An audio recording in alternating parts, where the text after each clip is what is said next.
Hello there. I've been asked to record a video previewing the Feyenoord against Aston Villa game from an Eredivisie perspective. I'm Michael Statham and I write for Football Oranje, which is an English language outlet of Dutch football. So we look at the national team in the league. And we're looking forward to this game. We want to see how Feyenoord get on against a Premier League team. This is also coming from me. I'm an Aston Villa fan as well as a massive Dutch football fan. So I hope that you find my comparisons helpful when thinking about the game on Thursday. You've asked me some questions here then. So I'll start with the difference between the Eredivisie and the Premiership. So the style of play in the Premier League is very physical. It's, set pieces. We know how fast it is and how intense it is. In the Netherlands, you can expect teams to largely rely on a 4-3-3. Feyenoord will do this on Thursday. And it's very possession-based, using the width quite a lot with wingers that get in dangerous balls into the box. And that's how Feyenoord will attempt to win this game. They'll be using the home crowd in De Kuip.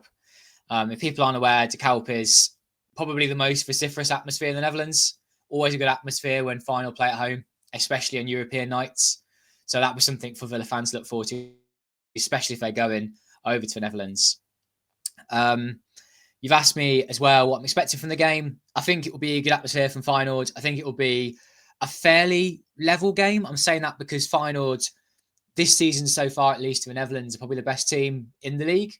Whereas you've got Villa, who have been struggling a little bit in the Premier League comparing to what we'd be expecting from them from recent seasons. So this could be a bit of a level playing field in that you've got Feyenoord, who can take on Premier League teams for sure, against Villa, who are just struggling a little. I think it will be quite a tight contest. I really don't see either team running away with it by winning more than 2 goals, and therefore quite a nice game to watch.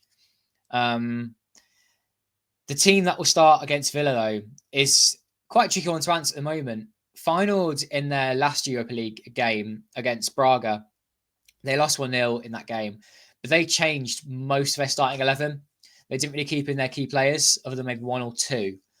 So I'm actually expecting that they'll go back to full strength for this one. We'll see captain Sam Stein captain the side, leading there from the front. He's a great player in the 10 position, great nose for goal. He's come into the club this season and has stepped up as a leader. I think Ayazi Ueda, who is a Japanese striker, he's a top goal scorer so far in the Dutch league. He's had 6 goals so far to his name. He was rested in the game against Braga, but I expect him to play this game since manager Robin van Persie, you heard that right, Van Persie's manager of Feyenoord, he was criticised by the Dutch media for playing such a rotated lineup in the last Europa League game. And I just think that he'll respond by playing some of his strongest players here. Midfield is where Feyenoord have their biggest strengths. We're seeing Hwang Boom come back to fitness. He's a nice creative midfielder. Quentin Timber is a physical midfielder who I think will do really well in the Premier League. He was rumoured to be joining Man United over the summer, and that didn't materialise. He didn't get his move, but he's still at Feyenoord. He's a good box-to-box player. And I think one of the other big players to watch out for beyond Feyenoord's right wing, Anis Hadj Musa. Really good at dribbling, very technical, very skillful, will take players on. Sometimes quite scattergun. He will kick one into the stands from a long shot, and the next minute he's absolutely magic in setting up a goal or scoring himself. So look out for him. He'll be a live wire. He'll test whoever starts at left back Villa, whether that's Martin or Digne. Let's see what other questions I've got here before we finish. My thoughts on Van Persie as a head coach. He's done really well since he's taken over at Feyenoord, but he has still come under some criticism in the media for certain selection choices. I think he's still quite a rookie manager learning his trade. He's only had, this is his 2nd season as an actual manager. He was manager of Heerenveen last season, a mid-table club. He made some mistakes there. But if you look at the teams that are around Feyenoord, he has been given quite a good squad this season. But I think he's also learning how to tactically approach games. He was originally very attacking, but now he's more balanced in his approach, which is serving well in this game. Obviously, his experience at top level does help. Experience that Villa fans will have travelling to the game. I've been to a couple of Villa games in the Netherlands. You can see my scarves there. I was at Alkmaar and watched the Ajax game at home. When saying what experience of Villa fans will have, like Dutch fans generally quite respectful. They look like a drink. The English is great. You will have a good time there.